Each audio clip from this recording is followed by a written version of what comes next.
এক সময় যখন খুব হতাশ হয়ে যেতাম, ভাবতাম যে সত্যি হয়তো বা আমাকে দিয়ে আর কিছুই হবে না। নিজের আপন মানুষকেই বলতে শুনেছি, তোমার দিন শেষ Shakib, you are dead horse. ভেবেছি হয়তো এখানেই শেষ, ইতি টানতে হবে।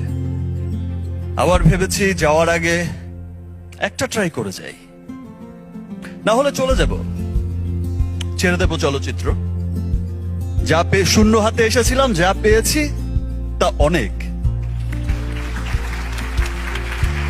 কিন্তু সত্যি বলতে, আমি যখন প্রিয়তমা দিয়ে আমার সেকেন্ড ইনিংস যেটা বলে সবাই শুরু হয়েছে, আমি যখন প্রিয়তমা রিলিজ হয়েছে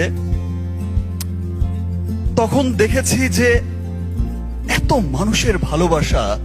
এই প্রথম আমার কোন চলচ্চিত্র দেশের গণ্ডি পেরিয়ে বিদেশের মাটিতে এত সাকসেসফুল হচ্ছে। দেশের প্রত্যেকটা মানুষ সিনেমা দেখতে আসছে, উচ্ছ্বসিত ভালোবাসার সাগরে ভাসাচ্ছে।